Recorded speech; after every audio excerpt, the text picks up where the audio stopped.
Hi, everybody. This is so exciting. Whoa. Too much Klonopin. Jeff, Yes. here we are. Let's talk Hey, about, everybody. Let's talk a little bit about this first. Jeff was on the cover of Adweek, as a lot of you know. I think you all have them, right? Thank you. So what was this photo shoot like? This was kind of bizarre, because we painted you in your own paint. I didn't know how it was going to turn out, so fortunately that day I had an open mind. I was not controlling everything like I normally do. I let the artists do their thing, and it turned out great.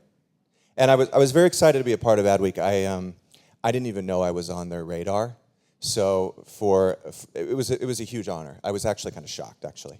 Of course, you all know Jeff from Flipping Out, the enormous Bravo hit, which is in its 8th season now. Yeah. But Adweek's interest in you had to do with the expansion of your brand beyond just the TV show. I know you have a line of paint. You have a new line of rugs coming out. Or are you going to be like the Martha Stewart of Bravo? I think Bethany actually already has that title. Yeah, I think she cornered that market. Everybody calls themselves a brand. I don't really like that term. I have a business. I'm trying to expand my business. I think calling yourself a brand is a little pretentious. Yes, I mean, we have started with paint, and we are expanding to rugs, and we are going to now, we're looking into home fragrance. But, it might work, it might not work. I don't know. I'm hoping. But, we've tried a lot of different things over the years. And we've had some hits, and we've had some misses. QVC, I tried. It was kind of a miss for me. I think going back to it, I would have done it differently. I probably would have headed my own manufacturing and had a manufacturing partner versus partnering with QVC into a licensing deal. And I just found after all of the flying to Pennsylvania and bringing my assistants, and I would have made the same amount of money just doing someone's kitchen back in LA, so why travel? So there's been those kind of opportunities where we've tried things out, but they haven't necessarily worked out. And there is, you have a lot of opportunity that comes, well, for us, we've had a lot of opportunity that has come our way, but it doesn't always make sense. Like, we may not see eye to eye with the manufacturers, we may not, maybe the money's not good, so for whatever reason, not everything has worked out. Well, I know that there have been a lot of opportunities that you've passed up in terms of endorsements and partnerships, like the hot tubs, for example, you talked about in the interview. Yeah. I was offered to be the face of above ground hot tubs a couple of years ago. And I'll tell you, I really needed the money. And I was this close. But I thought that I was afraid that the people that believed in me, I did never want to mislead anyone. And I have to stand behind products that I believe in, and that if I'm trying to, I can't sell ice to an Eskimo. There's people that can do that. They're like that gifted in sales. I have to believe in my product. And I also want longevity. Thank you. I'd like to be around for a little while. And if I start putting my name on things that are less, I don't want anyone to ever question my integrity. How about that? It's not easy though you have these deals with Home Depot and so on. I mean, those are pretty tough partnerships, I would imagine, to crack too, right? Were you approached by them? Did you approach them, or how did that happen? We actually had approached them. We had originally we had a manufacturing partner, and it's a West Coast company.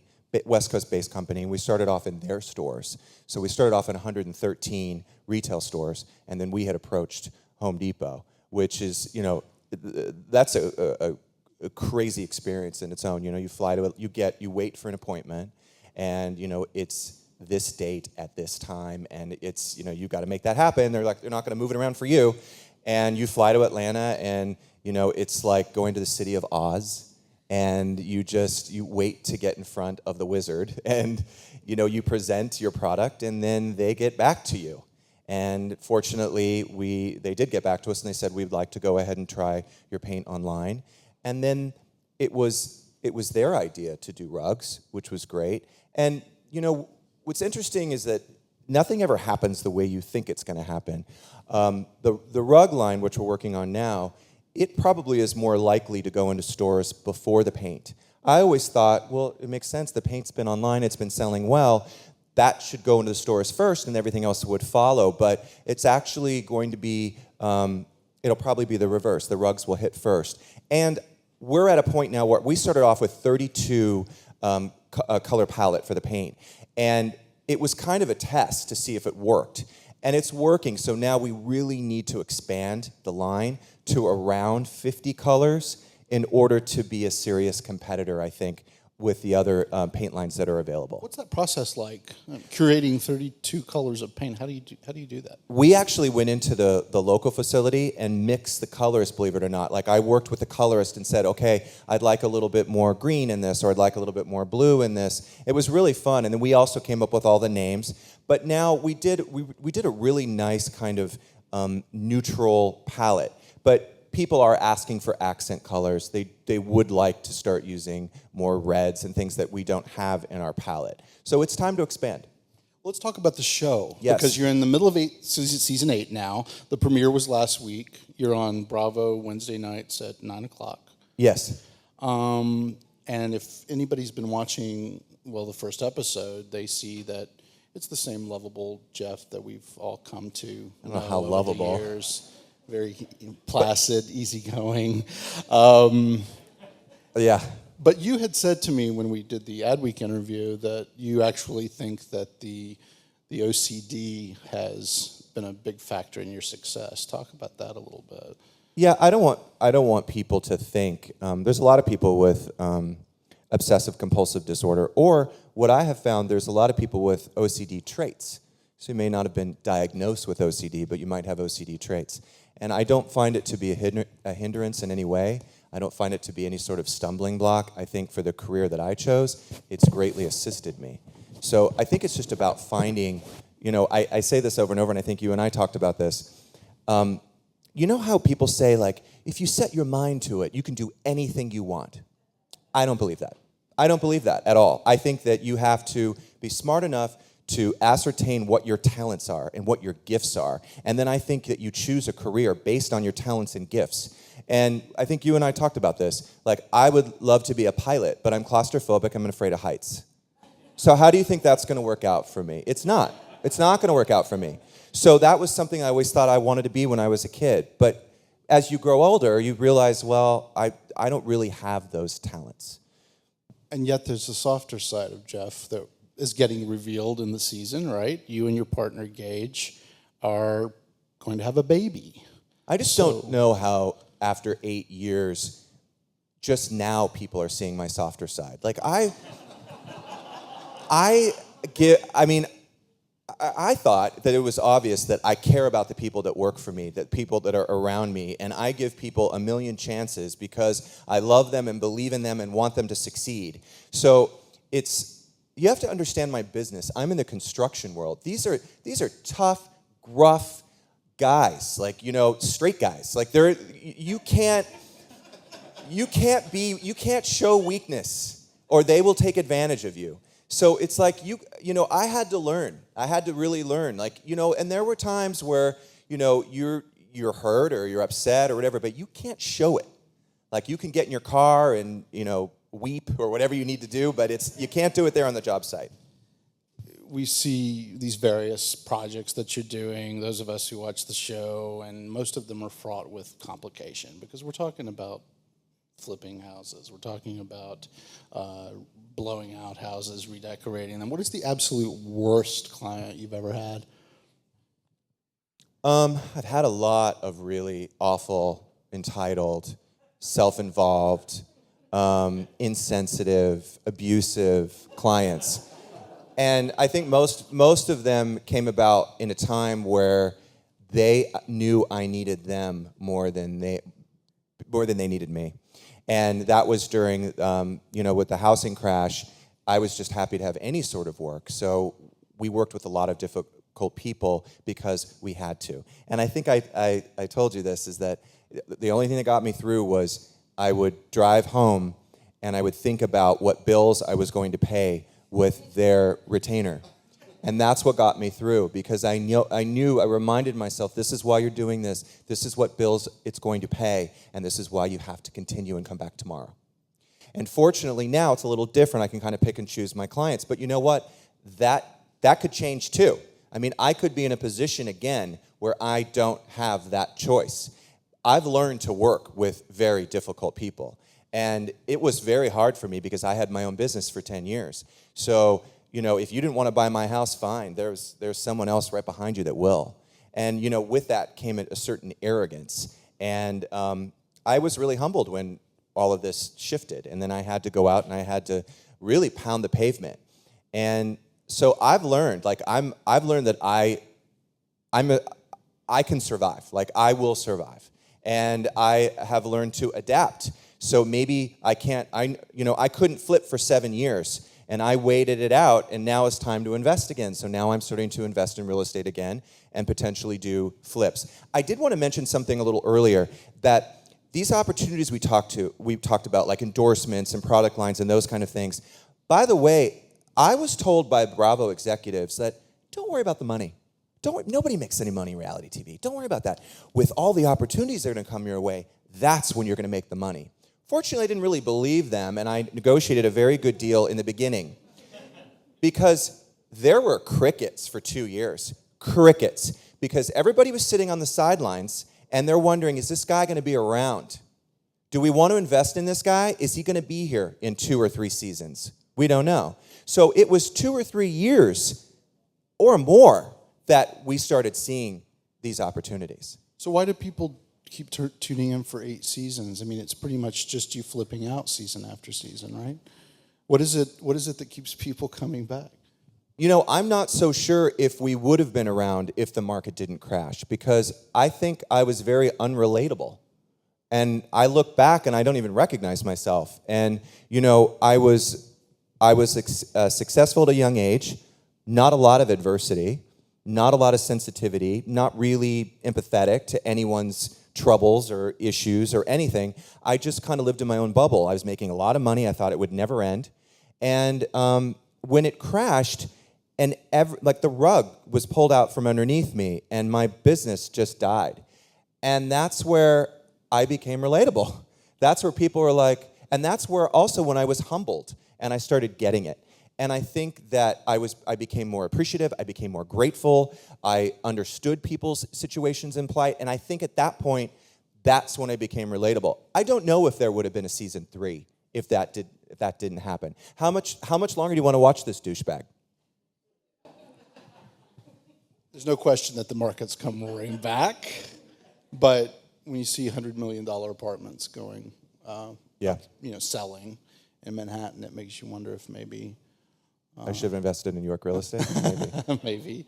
How do you sort of see the market right now? I mean, I know it goes market to market, but I'm talking about nationally. How do you see the housing market right now? Well, the economy's better.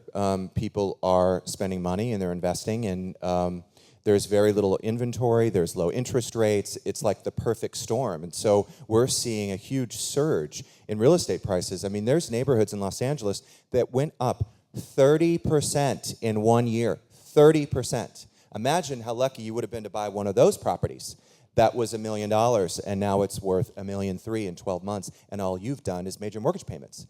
And we've seen on the average of about 13 to 15% across the board in Los Angeles, but there are those pockets where people want to be, and that has really pushed the prices up.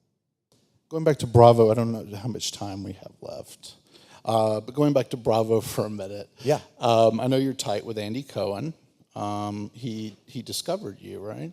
When he was the programming chief over there. Would you say he discovered you?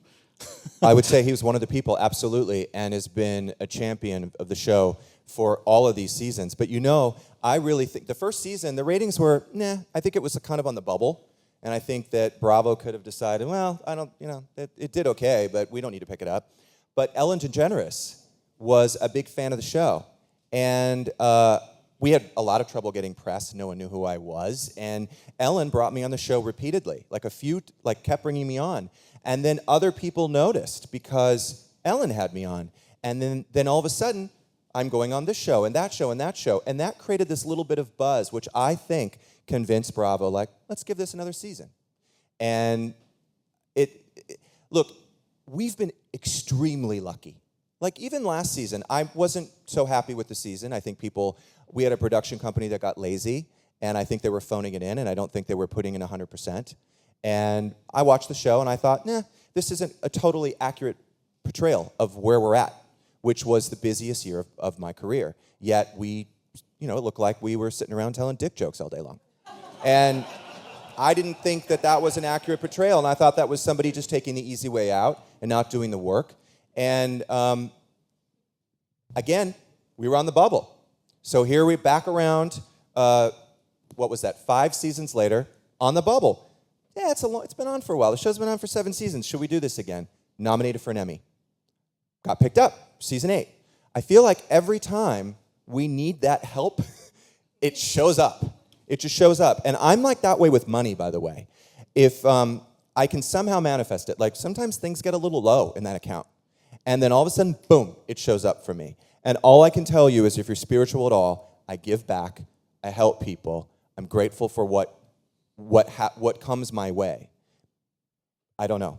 Well, Bravo's, since your show premiered, $1 Million Listing has become a major franchise for your own network, for Bravo, and then HGTV, of course, has had a lot of success with house flipping shows and all that. So what do you think? Do you think there's a sort of an endless appetite for that kind of programming? Do you feel like sort of the godfather of house flipping programming? I mean, I think we're one of the original reality shows, and I think because I don't know if today we would film the way we do, because, to save money, production companies, they want to do an episode in a week, 5 days, 4 days. So how do you do a reality show in 4 or 5 days unless you're producing it?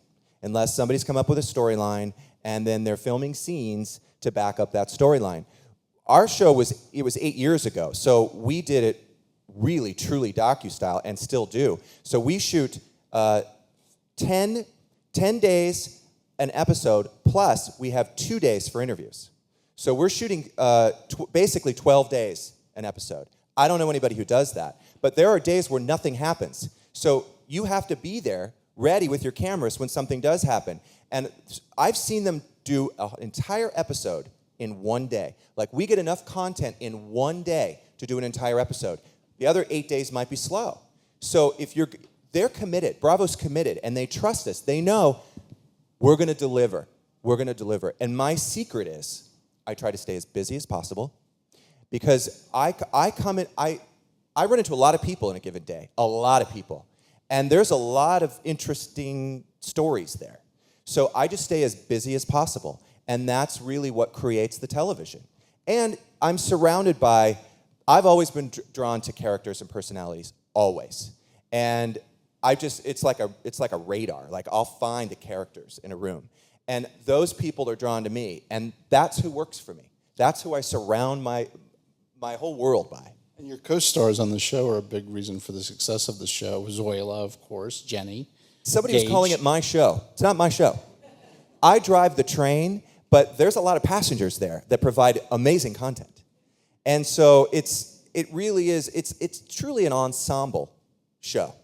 Because a lot of people don't like me, but they like Zoila. Zoila, FYI, is the most popular character. The most, by far. But what makes her hang around? Isn't she tired of the abuse after 8 seasons? Honestly, I think she abuses me more than I abuse her. She's got it good. She has it really good. She's been with me for a long time. Like 14, she calls it 14 years a slave. But she has been with me for a very long time. She complains a lot.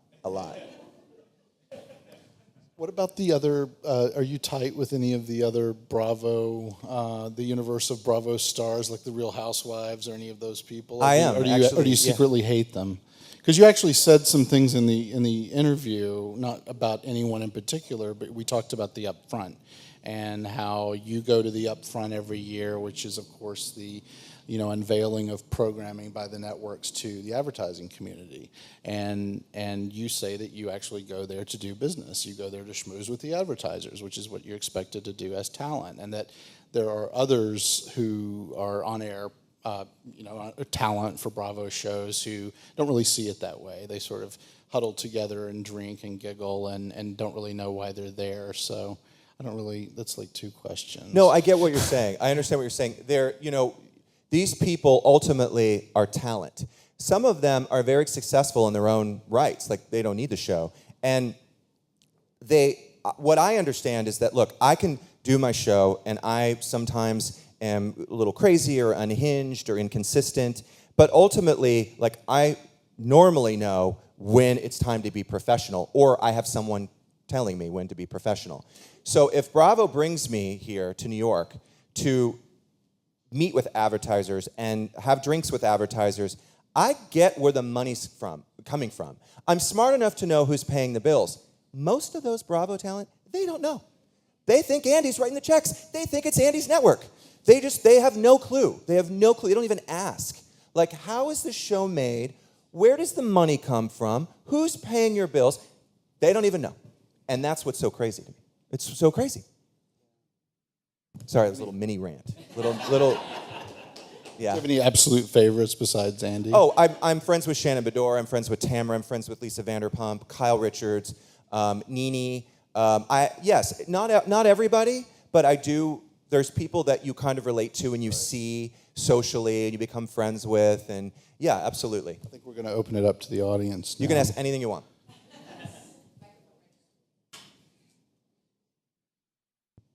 Hi, you've been very candid with us about the parts that are challenging for you. What would you say, let's say, is the most difficult part about what you do? And then what's the most gratifying part about your life? What do you love doing the most?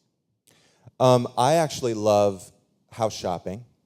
It's not so much, when you get the deal, when I get the house in escrow, when I close it, because I don't pay retail. So usually when I close a deal and I know that I've made money, that's gratifying because I work very hard to find those deals. And I write, 12 offers for every one that's accepted, but you have to find the 12 deals to begin with. It's hard. There's a lot of competition. There's a lot of gratifying things about what I do. Of course, when you take a house that someone's given up on and you just kind of breathe new life into it, and you watch how you change people and how you change their lives for the better. I think the hardest thing is dealing with the people, the employees.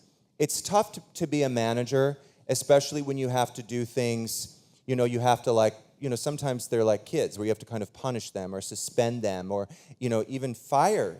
That's not something that I enjoy doing at all. I struggle with motivating people. I realize that some people can't be motivated. Some people are just not interested in just work. We call them 9-to-5ers. When they come in and we also call them door chargers. At 4:30, when they're starting to ask, is there anything else? Is there anything else? Anything else? Well, we're working till 8, so I don't know where you're going, but yeah, you're not leaving anytime soon. And those are the kind of people that just want to do the bare minimum. They want to get their paycheck and they want to go home. The people that succeed in my office are the people that are staying till 8:30, the people that are working on weekends.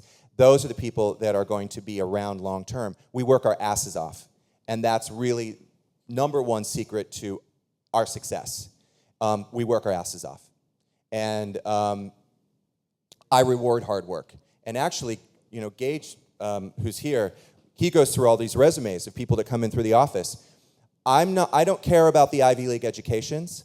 Frankly, I don't even care if you really graduated. It's the work ethic. I'll look at your work experience. And the last girl that we hired was working 2 jobs. She was putting herself through school, and she was waitressing. And I thought, this is a girl with a work ethic. This girl's motivated. She needs the money. I don't want to hire some rich kid with a trust fund who has never worked a day in their life. That's not going to work in our office. So I appreciate, respect, and applaud people that work for what they have. And I'm not saying that I didn't have opportunities. I was very fortunate. My dad paid for my education. Thank God I didn't graduate with student loans. I was, that's a gift. I get that's a gift. My dad's been very clear. He's a successful man. I'm not inheriting anything. I'm not getting anything from him. You know what? He doesn't owe me anything. He owes me nothing. So, and I also feel like my stepmom, she's put up his shit for all these years. She deserves it. She deserves it. But the point is I don't expect anything. I don't expect anything from anyone. Sorry, I'm a little intense today. Hi, Jeff. Hi. I was wondering, do you prefer flipping or interior designing, or does one not exist without the other for you? You know, I was always the construction end of the flipping, and my partner, my ex-partner, was the design end. And then when our partnership broke up and I was on my own, I had to figure it out. I had to figure it out quick. Fortunately, I have a decent aesthetic, but I didn't have the education, I didn't have the experience really in the design end of it. But I'm kind of self-taught now because it's amazing what you do when you have to do it. Like you figure shit out. So over time, I think that my design aesthetic has evolved. I'm always learning, but I don't think that at this point in time one exists without the other. It did before, but not anymore. Hi, Jeff. Thanks so much. You've been so candid with everyone. I really appreciate it. I was wondering, are you going to do a flipping out New York? You know, you talked about you wish you had invested out here. And if so, could I bird dog for you? You what? Could I bird dog for you? If I so? would need somebody over here because you know, the thing is, I have never even invested outside of my area because I have to keep a very close eye on my projects. And I have consulted around the United States, even in New York. So I just completed actually an apartment on the Upper West Side, and I'm about to start another one on the Upper West Side. But I do consulting. So I'll meet with the contractor. I'll maybe choose all the finishes for them. I will go through and kind of do it via satellite, but I can't project manage from Los Angeles. So it could never be exactly what I do in LA, but yes, I do work outside of LA. Do you see yourself hiring a Jeff? Hiring a Jeff to do New York, to handle New York? Could there be a Jeff to help you do that? I actually think there's people more organized than I am. I've had a couple of really, really good assistants. There's one right now that we hired that I get scared about talking about him because he's so good. I'm afraid someone's going to take him away from me. Yeah. Is this Kris Jenner's assistant? Yes, and I think it's karma, like, because I took him from Kris Jenner, so I'm afraid someone's now going to take him from me. But he is so good, so organized. I mean, if I had 10 of him, I would be a billionaire. So I need to hire a few more of Kris Jenner's employees. Well, you said you do like New York quite a bit, and as you said, love you're New York. spending a lot of time here, so it's not... But you guys, you have to make a lot of money to live here. Oh my God, the cost of living here is crazy. But it's a great city. We love it. We love it every time we're here. Thank you for listening to my ranting and rambling. And Thanks, guys. I appreciate it.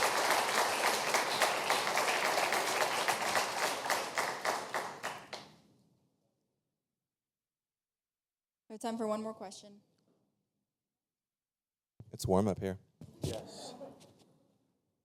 These are housewife lights. They just blow them out with those lights. I mean, because I'll interview after them, and I'm like, whoa. Actually, it's cold, though, in the studio. Uh-huh. So I've seen you in a couple of the Summer by Bravo commercials where like all the Bravo celebrities get into like one commercial. Yes. And I was just wondering, like, do you all film it together? And what's it like when like all these big personalities like clash, kind of? It's filmed over, I think, 2 or 3 days. So when we do it, I always wonder like who's gonna be working the day that I work. And it's funny to see who has the entourages and who doesn't. I was amazed. Oh God, what was that guy? Rocco DiSpirito. Nice guy in the world. He's got his own makeup artist, and he has makeup this thick. And he's a good-looking guy. Like, he's a nice-looking guy. He doesn't need all that makeup. But I was surprised that rarely do I see men come in with their own makeup artists. And that's shocking to me. And then, you know, like Kim Zolciak, who I love, I think she travels 8 deep. Like, it's crazy. And she also had her own dressing room. Like, she had her own green room. So, but she's cool. Like, she's always been nice to me. I've got along with her really well. But I'm just trying to think if there's any of them that have been really awful. Rachel Zoe was a little chilly when I first met her, but she warmed up. So I thought that was maybe just her being shy.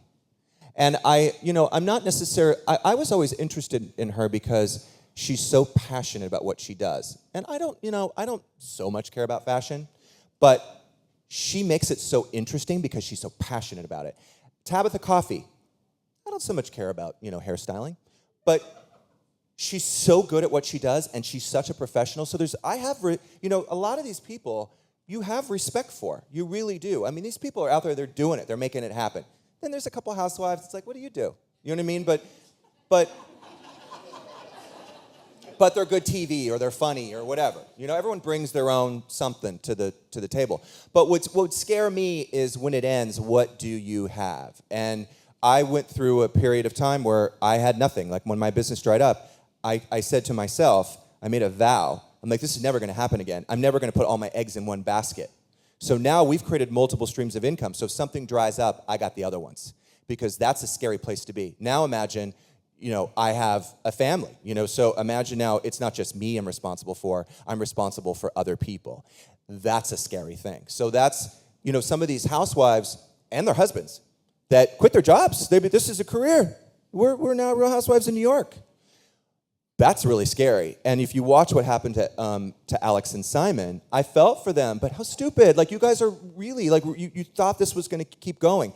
And I guess to go back to what Andy said to me, you got 3 seasons. You just do as much as you can. You take advantage of as many opportunities as you can, because it's going to end. So I've always gone through it like it's going to end. It's going to end. And so I've just been planning. I've been planning. And so every season, we talked about this, every season's a gift. Every one. And it's like, it keeps going. It's almost laughable. Like, really? You want to do this again? So season 9. I mean, it What do could you happen. think? Season 9 could happen. I mean, believe it or not. I mean, Wow. They're making us wrap this up, but I just have to ask. Yeah. Baby names? I liked Gavin, if it's a boy, and I like Wesley, but Gage doesn't agree. That's the problem, Gage. Gage will be naming the baby. Because we don't agree. But I don't have a girl's name yet. Oh. Yeah. So what do you want, a boy or a girl? Deep down, everybody has a...